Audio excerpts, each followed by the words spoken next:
What if I told you the way it has always been done is not the best way? Facing your fears will change your life. The passion behind this journey is merging two separate worlds into one with the goal of creating value and awareness for a better life.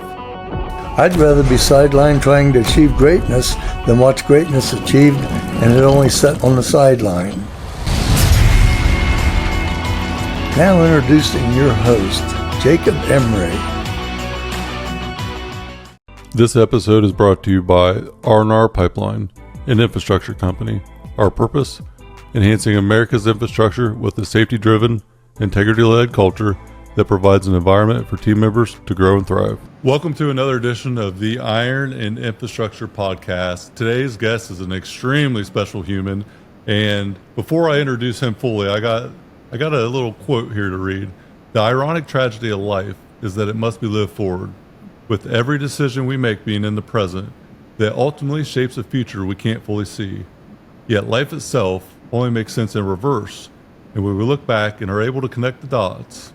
In hindsight, the chaos often reveals purpose, and the pain normally turns into progress. Even when in the moment, when faced with embracing uncertainty, we have to maintain faith, not fear, and trust that the path ahead will eventually reveal its meaning. Alex Hoff, welcome to the show, my friend. Thank you. Glad to be here. Glad to be here. And I love that quote. I mean, there's so many little things that you can only see going backwards, so many twists of fate, connections, even like large scale, problems that all create these paths that you lead us here. Like we're here right now because I did a testimonial interview with you for Cover Story, and you just see these connections that only make sense going backwards. So I love that one. It's amazing, and connecting the dots. Steve Jobs talked about it. He went to Reed College. I'm sure you're familiar with the story, but he had adoption parents that his mother gave him up for adoption. They said your parents have to go to college or have a college degree. Ended up not having college degrees. They almost didn't let him get adopted, and finally did. And they promised that he would go to college. So he picks Reed College, which was at the same scale as Stanford as far as financial. He dropped out after 3 semesters, but after he dropped out, he went into a calligraphy course, and he learned how to type and write certain fonts. Well, it would have been just write certain fonts, I guess, but he wrote with these fonts, and he learned calligraphy, and that's what Apple Fonts is today.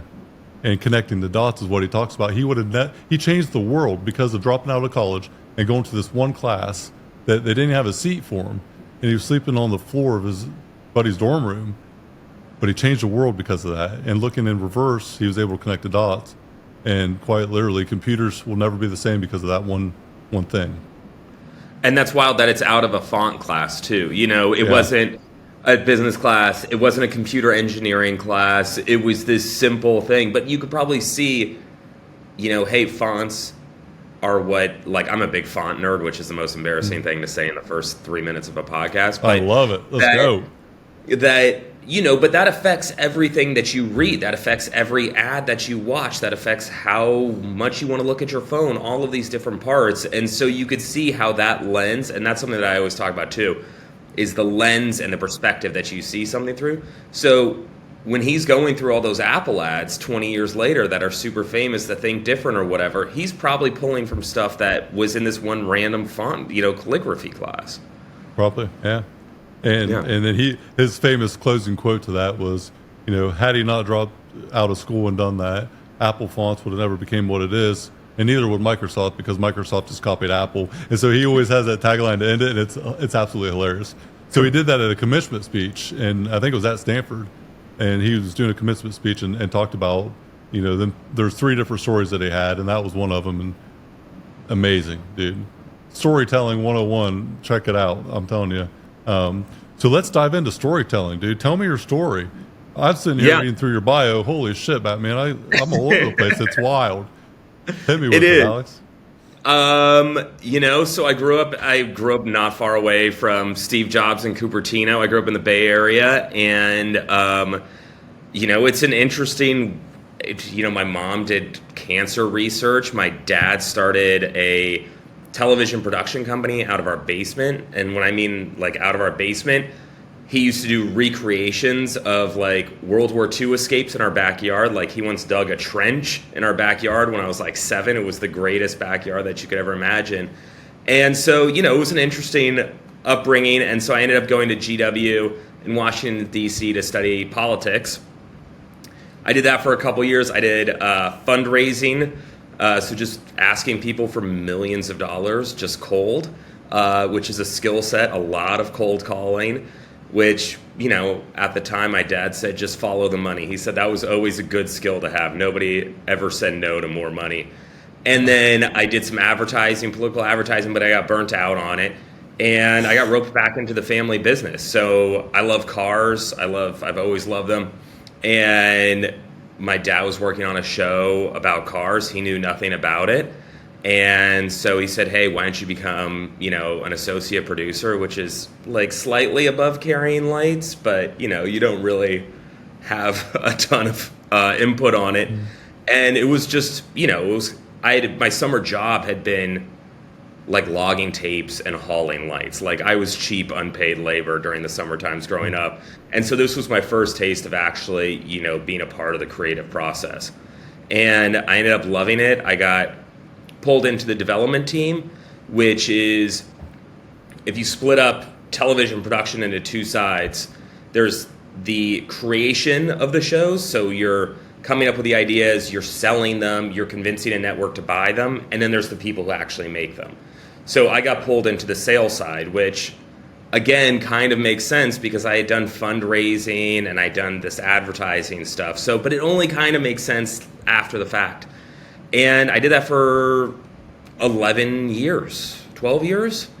Made a ton of shows for Discovery Channel, History Channel, Netflix, Vice, Motor Trend, Animal Planet. Hell, I even made a Bravo show. I can't say that you would ever expect the guy who made a show called Sharkatraz to make a Bravo show, but, you know, it all kind of makes sense at the end of the day. And, you know, that led me to Cover Story. So it's been a weird path. It's incredible, man. You know, connecting the dots will probably be the theme of the day, but just looking at your background and what all you've done, you know, going from politics to production, it's like, who is this guy? You know, it's this hybrid of complete like insanity all mixed into one. And that's the beautiful thing about a story, is telling your story is powerful, dude. You know, getting it out there and trying to help other people, having good intent behind of it. It's a very powerful thing. Yeah, and I mean, you just teed up Cover Story so well, and that's, you know, what my job, when I was making TV shows, it was the heyday of reality TV, right? So to be frank, like, if I was going through YouTube and I found your channel, we would have called you up and said, hey, do you want to be on a TV show on History Channel, right? Like, that was the kind of stuff that I would do. And it was saying, hey, we have this really impressive person who's building a great business that we think could be really cool and oftentimes aspirational for your viewers, right? And telling those stories to America, telling those stories to networks is a skill set. You know, you're kind of translating. And that's what Cover Story is. It's exactly what you said. It's uncovering people's stories and helping them connect those dots so that they can tell the story of their business, themselves, their customers better. And so it's been really cool to take those skills that I use for entertainment and transfer them to people who are launching businesses or trying to transfer careers, right? Those are really hard stories to tell. And oftentimes there's a motivation that's hidden in there that they kind of don't want to pull out. And you're there just trying to kind of connect these dots for them and pull this piece out. And that's been the best part about Cover Story too. You know, oftentimes our limitations in life are our inability to overcome ego and our unwillingness to be vulnerable about, you know, insecurities and things that we struggle with. We were talking about before we started recording about me being overweight and that being a hindering, you know, thing my entire life for the most part. And that overweight created insecurity, which put me in the spotlight, and I would just about shit my pants, man. I just was terrified of it. I didn't want to be in the spotlight. I didn't want to be the one to raise my hand in class. And then I didn't read and write well either. So to present something like doing a podcast, it would terrify me. And I knew that my inability to communicate well was going to be the limiting factor in my overall success long term. And so I just took it head on. And the internal gratitude that I have for overcoming that adversity has created so much fulfillment in my life that I would have never imagined. And I think that's the unforeseen, like, real win. It's not the external accolades. It's all about the person you become internally that's able to achieve them things, the person we become. And that's where the power's at. Yeah, I couldn't agree more. I always describe it as I call myself an energy monster, right? In that I pull that like energy from people, those moments where you unlock something, or hey, when something clicks with an idea that I have, like that's the best thing for me. And being able, and that oftentimes, like, it can be little things, but that motivates me and will push me through so much, because I think that's, whether it was fundraising or television sales or even running a business, like, I hear a lot of no's, right? And so it's those little moments of unlocks that can really push you through all of that grind, all of that annoying stuff that you don't want to deal with, and all of those no's, to be honest. And so I couldn't agree more. I mean, that's a huge part of it. Well, getting rejected and hearing that no is kind of like, I would relate to that, not in that sense, but in the sense of dead or jail by 21 years old. That was my ceiling of success in high school. And so knowing that's where I was headed, everybody was right about me. 99% of the time, the world was correct about me. But the one time that I won, the one fucking time, Alex, that I made something happen that I said I was going to do, made me 100% right and everyone else wrong. And it's kind of like anything in life. Once you figure it out, once you understand that I just got to be right once. Because if I'm right once and everyone doubted that, every critic in the stand is, shutting me down in the arena. They're criticizing me and I'm in that arena. But the one time that I'm right, I'll hold that trophy up and no one can take that from me. And then you just continue to stack wins after that. And by only doing it one time makes me 100% right. I love that. And you know the formula now, right? Like, it's not the same formula, but you know what you had to do personally. You know what you had to do to get to that point, and the steps to get there. And I think that's a huge thing, that you can repeat that now too. And obviously you have. Well, and that's all it takes is one time. The one relationship that works and all the other ones failed, or the one business partnership, the one business. Most people fail at business long before they ever have any success.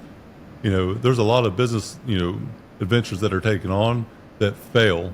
And it's the person that's willing to overcome that adversity and continue to push forward and learn that ultimately ends up prevailing. Yeah. I mean, I think if you look at the success rates for, say, a TV show, right? It's maybe pushing double digits, right? And maybe if you're lucky, but you get that one hit and you've got the track record, you've got everything where everybody said no, and it could be the most outlandish idea, but if it works that one time, then you can just go back to the well. And I think that's a very powerful thing to hold that up, and it's the I told you so, right? Yeah. And I have a lot of ideas. I have a lot of really, really bad ideas.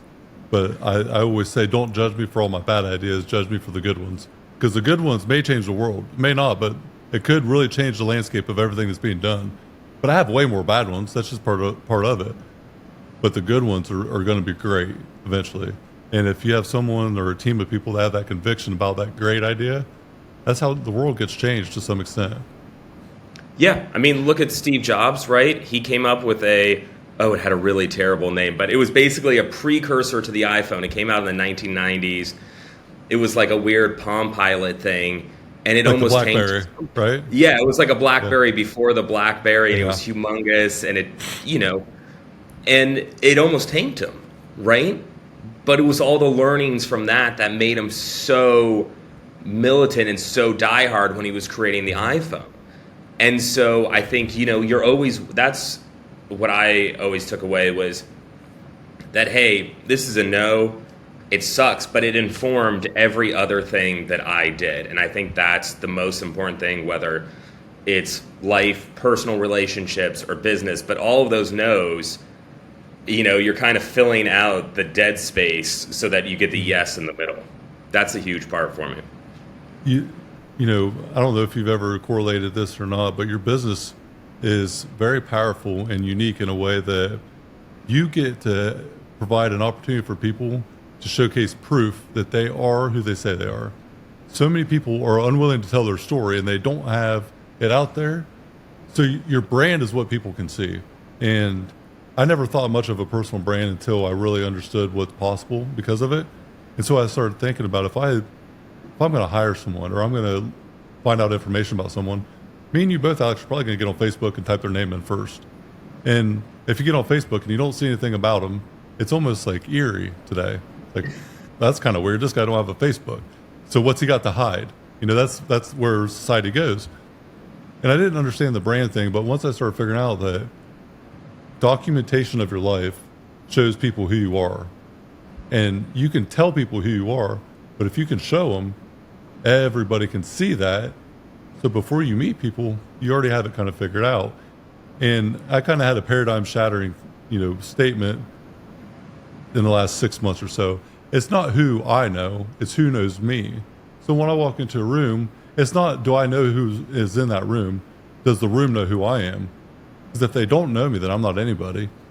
And knowing that putting yourself out there takes vulnerability, but it's such a learning curve and such a growth factor for becoming a different person. Documenting your life is just showcasing the proof that you are who you say you are, because you can't fake that shit at the end of the day.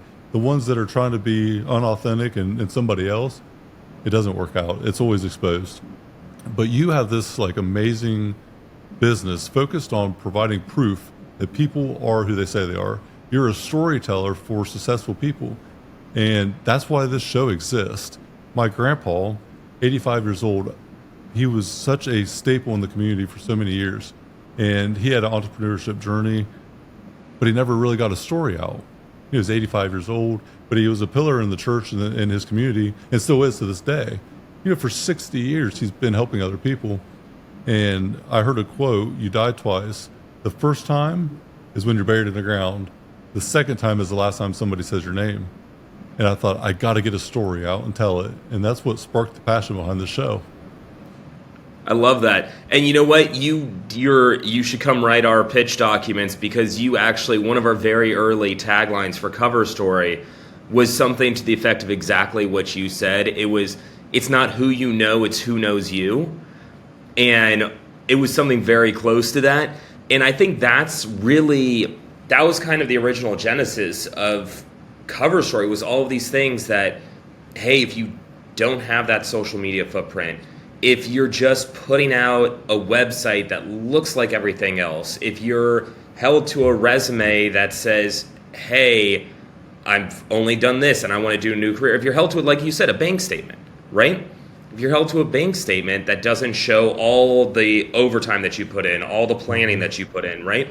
And I think that's exactly what is the most impactful part about Cover Story. And the coolest thing for us is that that's what we're trying to hone in on, is that we know that everybody has that in there, and it can be really hard to put that out there yourself. That's a whole another thing that even I struggle with.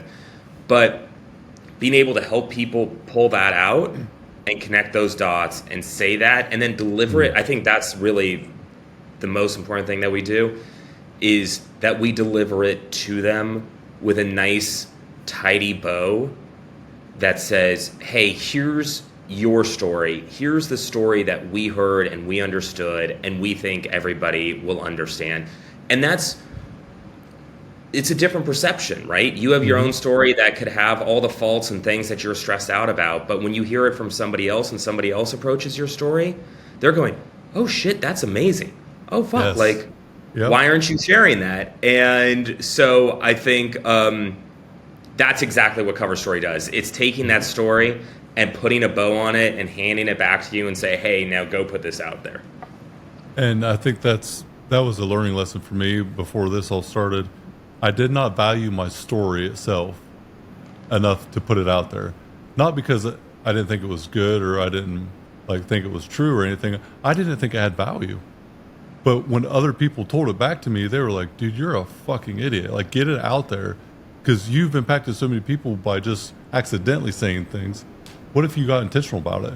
And I never was able to understand that until I put my message out there. And within the first couple months of starting the podcast, I probably had 200 or 300 people that I've known over the last 10 or 15 years that reached out to me and said, man, I don't know what your bigger picture is, but this is awesome that you're doing this. And you helped me get through this one thing, or you helped me get through that thing. And I was taken back by it, honestly. And so knowing that, it may not work, it may not help anybody out, but if it helps one person, it's worth it. Well, that happened before I even released it.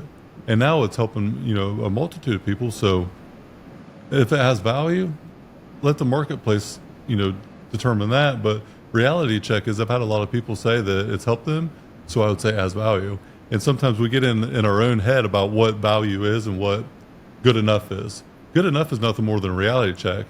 And Alex, Cover Story is that reality check for a lot of people that they need. Yeah, I love that. I mean, I think that your own perception of your value and where you stand is oftentimes it's really self-created. Like, I always carried I work for my dad, right? Mm-hmm. I go around in networks, I go around in meetings, and I would be standing next to my dad, and everybody knew my dad, and I would just feel like, hey, here's this little asshole son. I was 35 at the time or whatever, so I wasn't that small. But once that I got over that, I realized, oh shit, these people also respected, appreciated my opinion. They were reaching out to me, but I kind of held myself back in the beginning because I was scared of that shadow or that dynamic. And so I think it's like you said, it's once but that was all created by me. And if I had probably gotten out of my way a little bit earlier, who knows, where that would go. But now I can see that, and it's been really great to be able to realize that, that it's freedom. It's like a next level of freeing. It's freedom. And the reality normally is, Alex, that we are not as good as we might think we are, but we're also not as bad as we think we are, And so it goes both ways, where you see this very egotistical person is very, outspoken about how great they are, but they don't have any proof. Well, they're just really full of shit. There's a lot of quiet people that haven't told their story that are tremendous in what they've done, but it's not significant because it's never told. I think some of the biggest casualties in life is an untold story that has impacted a lot of people. Yeah. And that, sometimes I think everybody has things that they're amazing at. Some people are amazing at speaking. Some people are amazing at math. Some people are amazing at art, whatever it is. And a lot of times it can be down to personality traits, right? That for whatever reason, like you said, you weren't great at public speaking when you were a kid. That. Now, just imagine if somebody didn't have that breakthrough, that they weren't able to tell that story, that they weren't able to overcome that. That's a huge hurdle to them now telling their story. And so I think, honestly, that's our biggest sell isn't the process and the outcome. It's getting somebody to sit down in front of a camera, to relax, to have a conversation. That's the hardest sell for us. Because once they get through that piece, it's easy. They get it. And they go back, they watch themselves. Hell, I did my Cover Story interview and, use your own product, as they say. And I went back and I was like, oh, I'm good at this. I didn't think I was when I was doing the interview, but seeing myself back, I got it. So I think, that's such a huge thing, is that your personality type, right, can hold you back. It can let you go through. And that's an important thing to figure out and know about yourself, and also hopefully be able to transmit to other people too. So good. Know thyself. Do you really know who you are? Do you have true self-awareness? That's something I went on this long journey. I thought I really understood who I was. And then I had a couple moments in Strategic Coach with Stephen Nooner, who, you probably know fairly well by now. Shout out Coach Steven Nooner, my friend. I'll be seeing here in about a month. I thought I understood who I was to some extent, and we were wrapping up and had closing thoughts on one of our workshops, and that was my exit for the day. Was I thought I was self-aware, and I don't know a damn thing about me, but I'm really learning and figuring it out. And so it was a level of awareness that I had, but the next level is getting ready to open up the floodgates to true reality of me. And from that time forward, dude, it's been, I am who I am. I'm authentic, and I'm not going to apologize for it. And it just is what it is. If you like it, great. If you don't, great. But I'm in the arena. If you're going to criticize me from the stands, I'm not even going to let it register with me. And because of who I was, I had to create a better past. So you can't create a better future for yourself if you can't create a better past. How we view things is how we do things. So if you look at the past and look at it like, this happened for me to become the person I am. This didn't happen to me. Just that in itself tells a different story, because you're telling the story about adversity created opportunity, and I am this person because of this experience. That is extremely powerful. Yeah, I couldn't agree more. And it impacts how you see and view and process everything around you, right? Once that you figure out all that stuff back, you understand why you perceive certain people a certain way, react to certain things, all of those pieces that you're figuring it out in your head, and you go, okay, I get this now. Like, you're making those connections for yourself instead of having to look backwards at them. I mean, huge. You know, I've had people say things to me about, you know, you just talk about yourself all the time, and I was like, well, I ask questions about you, and you don't have anything to say. Like, I go, I ain't got nothing. So what the hell are we supposed to talk about?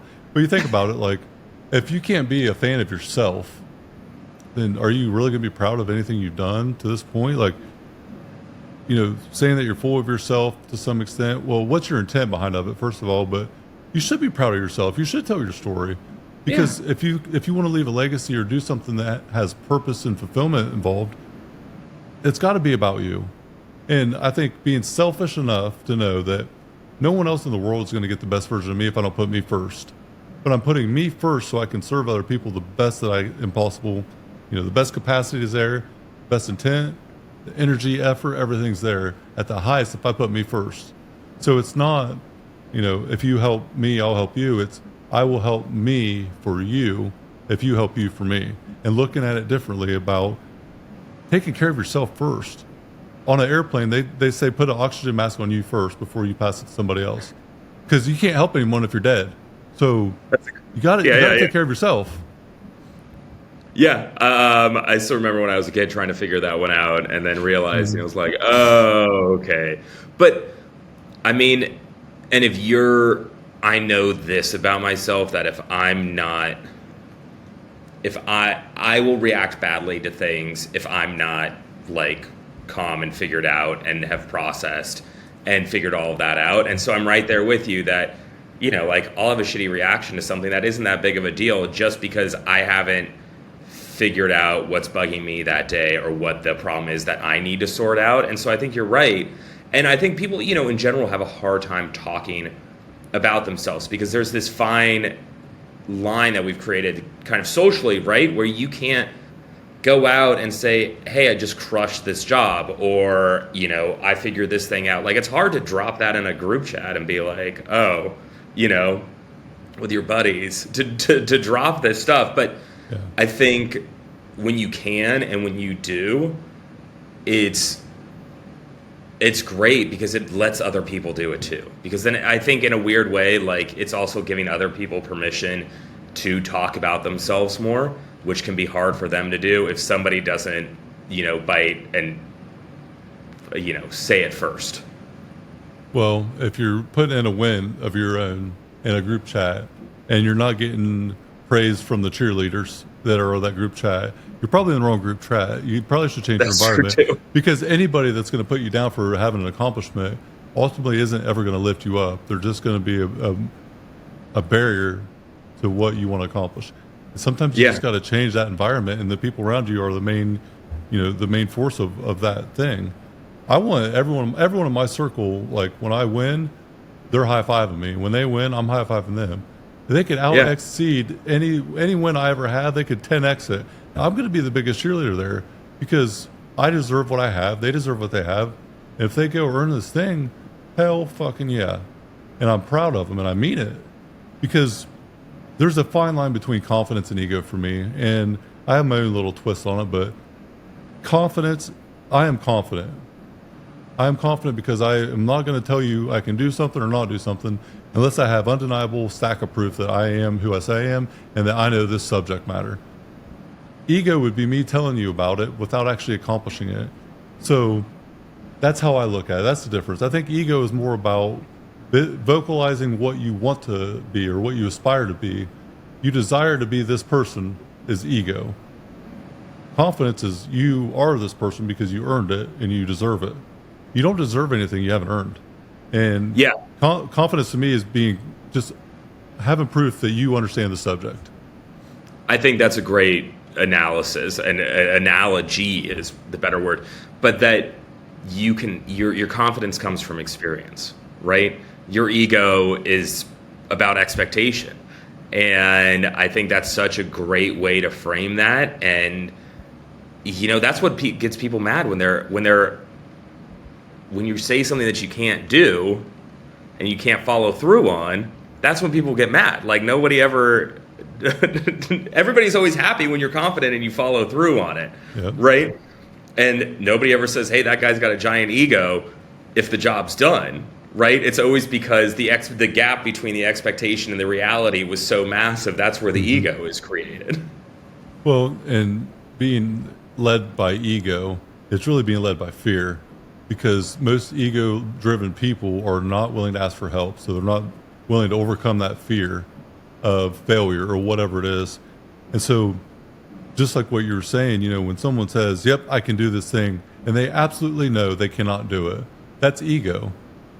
Confidence is, no, I actually don't know how to do that thing very well, but I have such a great team of people around me that I promise you I'll come back in an hour with the right answer and the right person. So give me an hour, I'll be back, but I got it. And I'm telling you, yes, I can figure it out, but no, I'm not the person to do it. Alex, I am the absolute worst person with developing anything. I got a million ideas, but it comes to actually making it tangible, I am pathetic at it. But that's okay. That's what other people on my team are for. Like we talked about emails earlier. My assistant does all my emailing with superpowers. Shout out superpowers too, by the way. That's part of the reason we're here. But if I try to go type emails, I'm probably going to forget to hit send.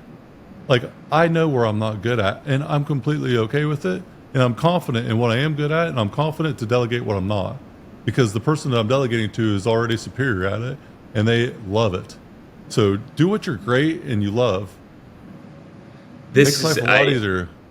Yeah, and this is look, I've gotten a very good ability to ballpark numbers in my head, right?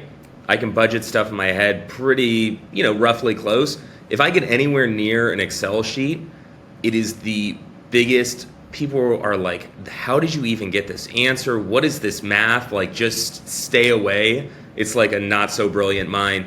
And I know like there's that level, right? Where it's the point of no return, where my skill set is way, out of bounds with that. And I think that's something that I try to tell people too. The television industry, the media industry is going through a lot of change. And the one thing that I have tried to preach to myself and also to other people is be the first phone call for one project versus the 15th phone call for every project. Yes. Because you know what you're good at. You can niche down and say, hey, this is what I'm really skilled at. This is why you should call me. Versus somebody getting to the end of the list and being like, I guess he's kind of good at everything. Like, he's just okay. But like, so that's something that I've really tried to focus in on as both a person and then also for Cover Story too, which, I think when you're starting a business, you want to make everybody happy and you want the world to be your client. And the hardest thing is saying, no, we're not going to do that. No, we're not going to do that. Like, we're really going to focus in on this one piece here. And that's a lot harder than it seems. Yes. But I think it's very much in line with what you're saying of, really being able to focus on what you're good at and spending your time pushing that as far forwards as you can and find somebody else to support you elsewhere. Focus, that word focus in itself, it's hard to be focused on one thing at a time, to finish something before starting the next, not getting distracted. We are in a chaotic instant gratification society, and any information I want, I can have in 5 seconds.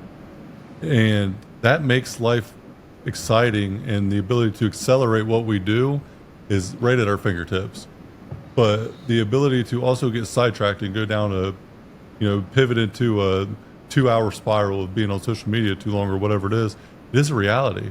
So you got to put up like boundaries, and you got to protect yourself from yourself sometimes, understanding that this is just part of it, that I am this individual and that's okay. But I have to have these boundaries and barriers up to protect me from me. And that's just part of that, like, self-awareness. Yeah, I mean, look, I deleted Instagram just because I realized it was a great source of inspiration, but it was also a great source of stress, and it was a great source of time wasting.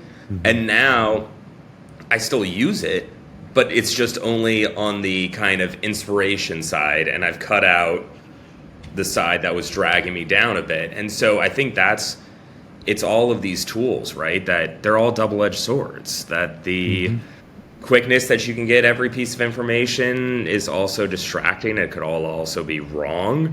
And the speed at which you can add new features, you can add new products into your company, you can go chase some other business before you've even figured out the one that you have. And that, it's all double-sided. Yeah. The shiny thing that's distracting you, saying no to that is saying yes to your own dream. And these opportunities, the better we get, the bigger the better the opportunity seems. And the inability to say no to that big shiny thing is what ultimately drives a business downhill, I think. Because if you only have one thing you're focused on, and I'm going to make this successful, or I'm going to die trying, it's going to be successful no matter what. And if it's not, you won't be alive to worry about it, so it doesn't matter. So knowing that this thing I got to focus on, and I either do it or I die, and just having that one-track mind. Survival, urgency, it all becomes different. It does, and I think it's so hard to do, and to focus in on that and to have, like, the horse blinders on, because I think naturally, you're an entrepreneur. You see all of the opportunities around you. This is why you have 10,000 ideas. You see all of the opportunities. And it's the same way for me. I'm like, oh, well, there's a lane here that if we do just this. But that's a conversation that I have all the time with Megan, the co-founder, on Cover Story, is like, is this our lane? Like, is this where we're going to be? And to get to our bigger goals, like, is that driving it? So, like, and this, I mean, maybe tangential, but, like, I wanted to add some tech feature, right? And she was like, we're not a tech company, right? You don't know how to do this. Like, this isn't you. Like, go be a producer, go be a storyteller. Like, that will drive more success, will drive more focus, will drive more of everything. And, she was right. And there's a reason why we don't have any tech features now. Well, subtraction ultimately equals addition. So the more that you can subtract in your business, you're going to add, quality service or product, more revenue. Adding more things just creates more complexity. Yeah. Complex is like the detriment to most businesses. Simple scales, complex fails. I'll scream it from the mountaintops. I've been saying it for about a year straight. Make it like a fifth grader is reading it, and you have to explain it to a fifth grader. Make it visual, tangible, simple. Simple. Making something complex, I think, is like a perfectionism thing where it's an ego thing. It's an ego thing, right? Because you cannot checkmate anyone that has this very complex system, because it's not black and white. I always say I don't read between the lines, I read the line. So Is it a yes or no? Is it black and white? Not a maybe. There is no third answer, yes or no. If you cannot make it that black and white, it's not simple enough.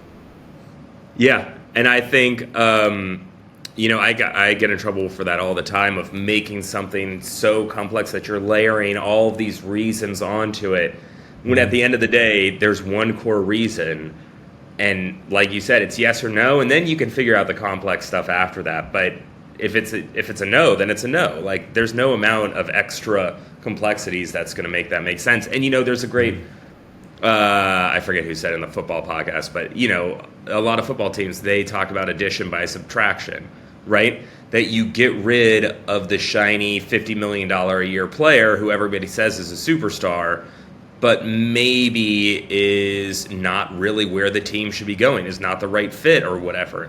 And excuse me, I think you see that there. You see it in business. You see it in your personal life. That addition by subtraction is a huge, underappreciated element. It really is. And saying no. Saying no is a sentence. If you don't want to do something, say no. Don't explain. Don't justify. And don't say maybe. Be very distinct and clear about no, because it kills the conversation right away. And you don't have to justify it, dude. You can just say no, and that's the end of it. People that try to justify it end up walking back and talking themselves into it by trying to talk the person out of it. Yeah. And I know that's a big, hard thing for me on a personal level, is saying no to people, saying no, I don't want to go do this. No, I don't want to, that's a difficult That sounds thing. Absolutely epic. Hell yeah, I'm in. Let's do it. Wait a minute. How much time? And what happens is that compound effect comes back in again. Yeah. The 1 hour commitment becomes a 15-minute travel before and after, so it's a half hour. And then you stay a half hour after. And then you spend an hour or two during the week because you're passionate about it. It ends up becoming way bigger than what was anticipated. And for myself, like this podcast, I had no idea what I was getting into. And when I figured out how, complex it can be and how much time and money and effort goes into it, well, my perception of it changed. It went from this thing to, holy shit, this thing. And it was way bigger than I could have ever imagined. And we often don't know what a new endeavor actually entails because we don't have that much confidence in it normally. And anyone that says they're 100% confident in something, I'm going to ask how long they've been doing it because I really question it. But you can have a lower level of confidence and be committed and make it work. I call it Pursuit 151. 100% commitment, 51% confident. Before you take on this thing, you have to be all in on the commitment. You have to commit, because the confidence, as long as it's 51%, that's a starting point to build up. But if it's not that high, if it's lower than 51%, you don't know enough to even take it on, in my opinion. But if it's 51% confident, 100% commitment, that's a go. If it's going to get you where you want to, what you want out of life. And then the confidence will grow over time. And that's what this podcast was when I started. I was committed, still am committed. Maybe 80% confident now, but I was 51% at best when I started. But since I started in October of 2023, every week since that release date, after like the second week, I've had 2 episodes released every week since. Wow. So huge. I know. I saw the number. It was like 126 this week or something. Every Monday and Friday. Yeah. Crazy. And so I think I was committed. And I think that's another important thing for relationships, business, whatever, is there's a feedback loop, right? That fills the confidence, and something can be working, but if the feedback loop isn't, if you're not getting whatever you're looking for back, whether it's monetary, whether it's, enthusiasm, energy, connections with new people, like that doesn't work. So I'm a big Formula One fan. I had a Formula One newsletter that I was writing, and it started off as kind of a hobby. Like, I was just like, there's nobody doing what I want to do. So I started writing, and it picked up steam, and I had 1,200, 1,500 subscribers or something like that. Like, it was doing well, but there was nothing coming back, and it was sucking up all this time, and I wasn't enjoying it. And I just realized, like, nope, got to stop this. And even though it was something that, like, I could see the pathway, but that feedback loop, I wasn't getting anything back out of it. And it was just, so I just cut it. And, I still think about it, but. Well, it doesn't mean it's done. It just means it's No. maybe on hold, or it may be done Yeah. because we take on these endeavors, and our thought process at a certain time changes drastically every week, every month, over the years. So some of these, big goals and aspirations that we have take a long time to accomplish. And I think the most important thing is having a realistic time frame to start, and, have the expectation be low and the time frame be longer, because you don't really know. I said for 2 years I'm going to do this podcast consistently for 2 years with no expectation of return. It's out exceeded anything I could have ever imagined in the first year. And I'll continue to do this thing for a while, but there is a point in time where you are going after this thing because you think it's right, but your skill set and understanding of the world at that point, when you take it on, is diluted by the reality of what's to come. And when I started this podcast, I was writing a book and had 5-chapter book, already laid it out, did all the audio to be transcribed, to get the editing, had a person to publish it and everything in line. And I put it on hold. It wasn't the right time. So I call it push, pull, pivot, but sometimes you have to push through and really analyze the reality. Do I really want this thing in my life? Is this truly something I aspire to have? You got to push through. Sometimes you got to pull back, and you just got to take a deep breath and re-look at everything. I'm a different person with a different skill set and a different mindset. What is my reality now? And then sometimes you got to pivot away from that thing, knowing that it may or may not come back one day, but you have to be all right with it. And it's not quitting. It's I've grown, so my desires have changed, and I've got to accept this. But it's an emotional decision that has to be made, and that's where it's really tough, because it's not black and white. Do you think that the podcast has fulfilled the same maybe goal or itch that you had in writing the book? Are they fulfilling the same thing, or are they two different objectives? I think it has not, but it's 100x whatever could have been imagined with the book.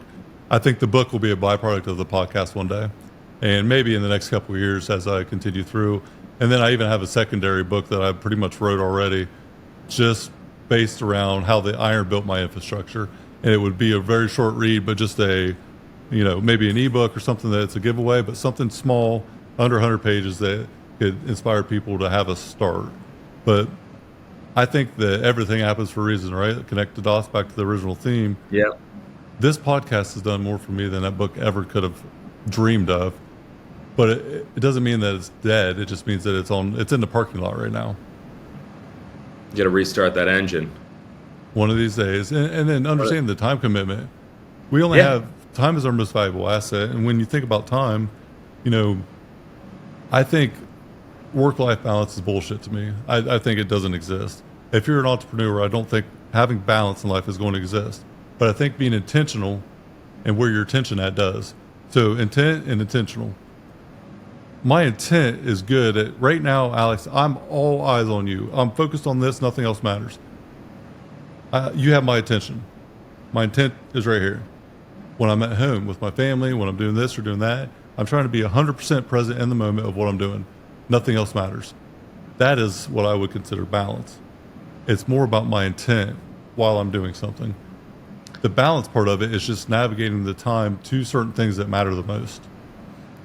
Yeah, I think that's so right. And that it's the ability to spend the time, the ability to spend the mental energy, whatever you want to call it, where it needs to be spent, so that you're not at home worried about work, or you're not at work worried about being at home. And I think all of those things it's creating the space to do that, so that you can, because there's nothing worse than being like 50% into both places when you come home and you're just thinking about work, or you're at work and you're thinking about your kids. It's hell. Yeah. You don't want that. Nobody wants that. No. And I think that maybe that's the balance.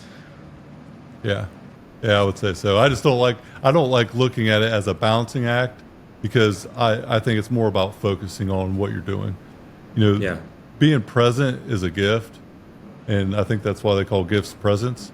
But being present and actually understanding I'm here right now doing this thing, nothing else matters in this moment.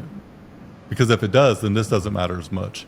And I try to keep that at the front of my thought process whenever I'm doing everything that I do. Yeah, couldn't agree more. just focused in. So you took this leap of faith. You started Cover Story. Your story is incredible too. You just so well rounded, so throw it against the wall, see if it sticks kind of story, and I absolutely love that because it's a little bit of chaos, a little bit of clarity, and a little bit of what the hell is that, which is absolutely amazing, which makes a great story, right? You know, I think of entrepreneurship about what does entrepreneurship mean to me, and to me, it's someone who is grateful for the progress they made while simultaneously being dissatisfied with the rate at which they made it.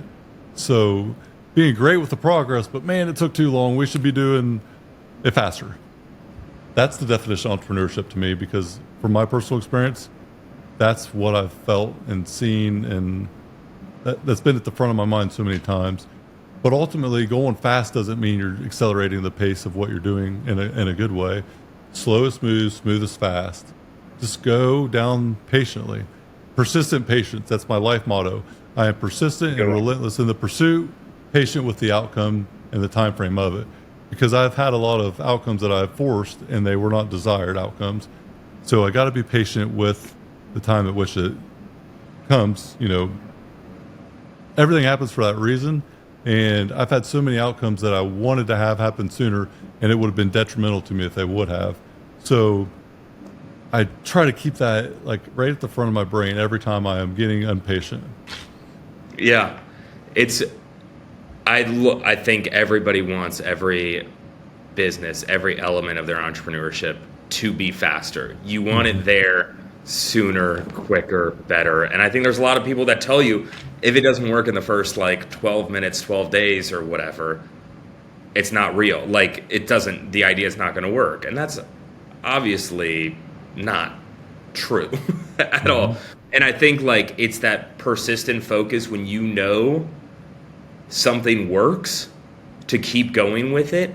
And that's true for Cover Story. And I knew that, you know, it was true when I was selling TV shows too. Like there was a great show that I had that was called Detroit Steel. It was about this great car shop in Detroit who was building these big badass Lincolns, like all like really hand built, like pieces of Detroit in every car. I had to sell that show 4 times, right? Which means that I sold it, got the green light, something weird happened every single time, and I kept bringing it back and bringing it back and bringing it back until it sold and it went. And it was because I knew there's something good here. Like this is too good to give up on because one person, one network said no. And I think that's the same part with entrepreneurship too, is you know there's a good kernel of an idea, and that's something that I use a lot when on storytelling and stuff. When you know there's a good kernel of an idea there and you're just trying to crack how do you expose it? How do you open it up? And I think that persistence is probably the biggest skill set that you can have. Persistence and focus. Yeah. Well, 3 feet from gold, the old famous story about the guy that sold his mine off 3 feet from gold. Another guy comes in with a different approach and finds the biggest mass of gold ever found at that point. And the key to patience isn't willpower. It's figuring out the next best thing to do while you wait. So just being patient enough by navigating into a different focus and letting the other thing that I cannot do anymore in this one thing right now. It cannot be, I can have no more input to get the output I desire to have. So I just got to pivot over here for a little bit while the rest of the things work themselves out. That is powerful in itself, to know that I am going to make more chaos than clarity by inputting information into this or trying to force something. And being convicted about a certain idea, all the great stories and movies from the past, like Rocky, the Rocky scenes, right? Yeah. Rocky is such a great story because he literally sacrificed everything to get that to production because everyone said it wasn't worth it or we're going to undersell what he thought it was. And look at it now. And so knowing that it's going to work, but you just don't know how, but believing in that 100% is very powerful because it's very rare that someone gets to experience going against having a fight. I have fought everyone my whole life, not intentionally, but just as a byproduct of the belief I had of myself that no one else did. And no one thought I could buy R&R Pipeline. No one thought all these things. When I was 22 and said, I'm going to buy this company by the time I'm 30, everyone thought I was delusional. Guess what, Alex? I probably was. but I still did the damn thing anyways. So even though I might be delusional, until it's proven that I can or can't do it, I'm going to believe I can. So I would hesitate on telling me that I can't. Some of the two best words of encouragement I've ever got was, you can't, you won't. Like, thank you for saying that. That's encouraging for me, and I'm going to show you that I can. Yeah, I love the chip on the, I think one of the things too that you're talking about is that all of these stories that you're talking about, you or Rocky or any business, I think the key part of launching something new and that you can, you won't, is there's a limitation, right? Mm-hmm. The limitation can be from other people, it can be financially from Rocky, and it's kind of setting up these parameters and barriers that you're like Sylvester Stallone was like, well, fuck you, like I'm going to do it at 50% of the budget and on my own dime, and I'm going to go and do it this way. And there's a ton of great stories. I mean, Francis Ford Coppola, Apocalypse Now, one of my favorite ones, and is about FX. And you remember the old show Louie with Louis C.K.? This was like way back. But basically, Louis C.K. came in and he said, I want to do this crazy show. I want to spend all this money. It was going to be $1 bajillion an episode. And the guy who runs FX goes, look, I love this idea. There's no way I'm going to give you $10 million an episode. What I can do is I'm going to give you $500,000 an episode. And they went out and they made the show for $500,000, right? They made it for a tenth of what they wanted. And they were able to do everything, and they were able to do things that they didn't think they could do because they had those limitations on them. And I think that's what's really cool, whether it's on a personal side, a financial side, even business marketplace saying, hey, there's no way that this is going to work. Or if it can work, it's got to be in this box. And you operate and succeed in that box and go outside of it. That's the real win. It is, because there is a known cost for what we're trying to do. We know it's going to be hard. It's going to be all-in investment. It's going to have long days, sleepless nights. We know that it's going to cost us a piece of us, and we don't know that it's going to work. And I think that's why we do it. Yeah, you're chasing it. I mean, look, the amount of notes that I write on my phone in the middle of the night. Same. It's so bad. I got to find a better way to do it, and then it keeps you up, and then you're up because you're excited about something, and then you can't get back to sleep, and then it's just, or then you wake up and you're stressed about something. And I think it's capturing those moments where you have that energy, where you have those ideas, is the most important thing that any of us can do, is just being aware when that like light bulb goes off and being able to capture it in the moment. It's the thankless task, unconscious, things that we do. This show, the name of the show was me listening to my phone, personal development in the shower. I walk out of the shower, and then 10 minutes later, I'm sitting down at our breakfast nook with my daughter, drawing a logo for the Iron Infrastructure podcast within 10 minutes. Now, the compound effect before that of all these crazy-ass ideas merged together in 10 seconds. It was laid out in 10 minutes. And it's all the things that we accumulate over time that spark this creative, environment, or this time to be creative. Sometimes it is in the middle of the night when you're dead asleep and you think about not stubbing your toe as you're walking into the bathroom, and not pissing on the toilet seat that you put up or put down, or you don't know what you did. And the next thing you know, you got $1 million idea. And how many ideas have probably been forgotten about because they weren't documented at a time of, almost unconscious thought?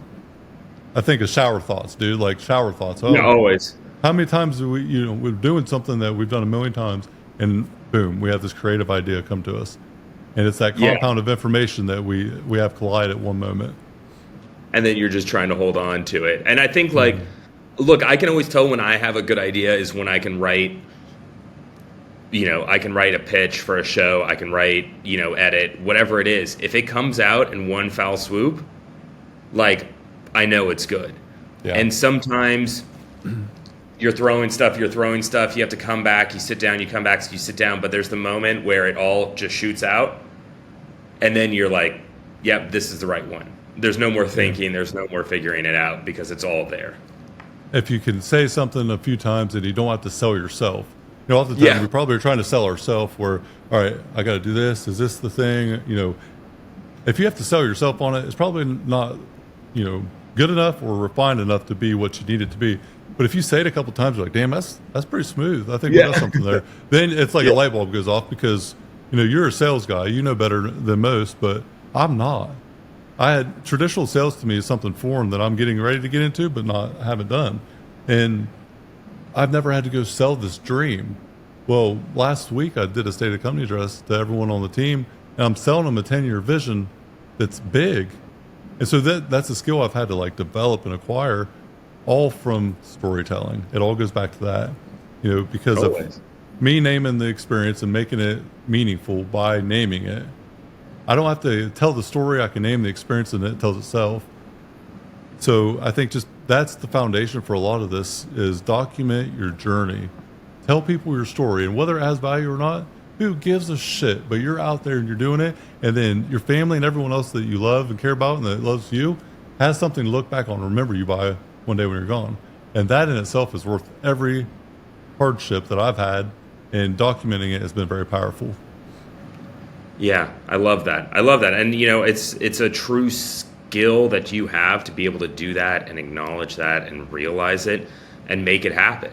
Mm-hmm. And I think that's, especially in this day and age, it's so important. And it's something that I hope, maybe, hey, we can help people get a little bit. My greatest dream is that people won't, they hire us a cover story and they say, oh shit, like I do have a story. I can go do this myself. Like that's probably the best outcome. It's probably not a good outcome for me as a business, but it's the best outcome for them. And that's a cool thing if we can unlock that in people. I think it is. I think it is though for the business. It's like a chiropractor that you go to for 20 years. That's not a good chiropractor. You want someone to get you in and you don't have to go. That's true. You want them to learn. You want the patient to come in as a chiropractor to learn what things are making this setback happen. So you want to fix them, but you want to fix them and educate them enough to make it not happen again. That's part of a successful business model, though, is like a coach or anybody. It's only going to be temporary. I want you to come in for a time period and then not need me anymore because you've grown out of that, and that's the end goal. That don't need a sales pitch. That is the sell. I want you to win, and here's how I want you to get there. And then when you win, you don't need me anymore. I'll high five you. Right. I think that's a great way, and it's a cool to hear that. I mean, I get that. That's all you ever want is you just want the wins for everybody that you're working with, the people that are around you, the people that work for you, hopefully. Mm-hmm. And I think that's all anybody is ever really striving towards. And if that's where we can get people to, that's a huge, huge accomplishment in itself. Mm-hmm. Everyone at R&R Pipeline, I want them to be so filled with opportunity and development. And I want to have an abundance and appreciation culture. Abundance of opportunity, abundance of fulfillment, abundance of success internally, and an appreciation like no other. So we create the abundance and show the appreciation. And everyone in R&R Pipeline is going to have an opportunity to probably leave. I want them to be so ingrained in the bigger picture and the vision that they have all these great opportunities to leave, but they don't because of what we're doing there. And that is what real team is all about, is everyone going in the same direction, fighting for the same thing. And I look at it like individual success, team significance. That's what it's all about for me. And that's all driven by this vision that gets broke down into goals. But the reality check on that is it's great to have goals. We got to have goals. We got to have a target to hit. How do you hit a target that you can't see? And, better question, how do you hit a target you don't have? You're not going to. But it all depends on your system and your structure. Because like James Clear says in Atomic Habits, we don't rise to the level of our goals. We fall to the level of our systems. Save yourself some time, energy, money, system. What it's all about is having the structure and foundation to grow and having a system in place that's going to allow that to happen. Yeah, I think that's, setting goals is an important. It's something that I need to be better at, frankly. Like, I'm just always like just driving. That the goal and the goal setting is always really difficult for me. That it's something that I need to be more intentional about. And it always reminds me that we worked on a show with a company that was building a massive power station literally in Siberia. And before they could build this power station, they had to get roads there, power there, like all of this insane stuff. And the guy just says, we're like, how do you figure this out? And he says, it's like, how do you eat an elephant? And he said, one bite at a time. And that's always stuck with me, of like, here's this guy who's got $7 billion riding on the line. And he was like, well, it just starts with the first foot of road, and then I got to figure out how to make the next foot. And, you know, I think having that intention behind you, and it's something that I try to work on and need to. You can't manage what you can't measure, and that's what I always try to fall back to. Yeah. So like the system in place, you know, if you think system, save yourself some time, energy, money, system. Well, what drives that system is accomplishment. But how do you scale accomplishment? You got to measure it. And so, you know, and it can be simple, you know, daily little wins, whatever it is, but just mark on the box of accomplishment for the day, for the month, week, whatever it is, and just showing that you are capable of producing an actual result. It compounds over time, and we gain so much confidence from stacking them little wins up. And I just think about continuity, the state or quality of being continuous. That's hard in today's society. Instant gratification, something that we all are, it's right here. Your phone is right here, instant gratification at every turn. Food, every street corner, everything that we do has something right there readily available, except for success. There are no shortcuts, Alex. There are accelerators, but there are no shortcuts. You still have to put the work in no matter what. Some people are just willing to face their ego and their fear and accelerate the progress, but you don't take shortcuts. The work is still the work. Yeah. And are there any, you know, as a goal-oriented person, what are your insights for me on setting those goals? What's the right level to set them? As far as time, or I think it's always what's the right distance for a goal? You have the end goal. Yep. You have the daily goal. That's something simple, but like there's all, you know, how far into the future, how big, how grand, how small. So 10-year vision for me is about the absolute max I can even fathom. 7 to 10 years is way much, like it's out there. Because if I set a ceiling of success out there to 7 or 10 years, that's what I'm going to strive to accomplish. I got to set that thing so high that it's absolutely absurd. But for a goal, for something to accomplish, it's 1 year, no more than 1 year. So every year I have goals for the year broken down into 90-day increments of getting to that 1 year. And then like to-dos on every month, every week, whatever. But a goal is 1 year. Now I have 3-year milestones to get to that 10-year vision, but it's the vision for 10 years more of a direction in a life that, you know, I want in 10 years. But to say that, oh, I have this 5-year plan, well, good luck, dude, because every plan has a pivot and change, and any plan that you write out, you might as well take the second step and down to the last one and blow it up. First step, one step. I have aspirations of these 1-year goals. It could change, but 1 year, 80. What's going to be the 80% biggest return on investment I can think of? What is the main priority? And then the other thing to that, to be focused on one thing, there can't be two things. So prioritize the focus on the biggest thing for the return on investment, personally or professionally. Yeah, I think I'm going to try to put that into both, you know, cover story, and because it's a big, I think I set goals that are oftentimes too emotionally driven versus numerically, or something that is tangible, like that is a box checking goal. And I think that can be, you know, you're kind of always chasing it, right? And you're never really sure if you've hit it because it's an emotional goal versus a and I don't think you're probably talking about like dollars and cents or anything like that, but something that you can quantify a bit better. It's got to be clear, right? Either way. So it's Yeah. got to be a yes or a no, a dollar amount. You achieve this or you don't achieve it. It has to be driven by logic, which I think creates the emotional response to what your desire was, anyways. So I think that because I used to do this a lot, where I would want the outcome to make me feel a certain way, but ultimately the outcome was the person that I became. So if you think about goals, look at the life that you want to live. So say 1 year from now, if you had to look back over this last year, so January 24th of 2026, Alex, and you look back to now in this conversation, what would have had to happen to you personally and professionally for you to be happy with your progress? It's already done. You're not aspiring to do it. It's done. What would Yeah. be the best thing that could happen in that 1 year for your life?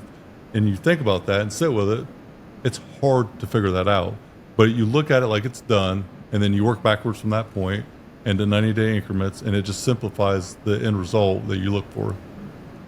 I love that. I'm going to try to take that away and sit on it over the weekend. We have a little holiday coming up, so I think it's giving yourself time and space to think about those things too, which can often be hard. Yeah.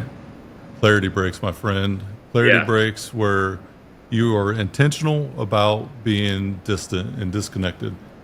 I started taking clarity breaks, like really committing to a clarity break, probably a year or so ago, and I would go out every once in a while. I would go get a hotel. It sounds insane to even say it out loud, but I'd go get a hotel, and I would go that afternoon and disconnect with everything that I brought with me.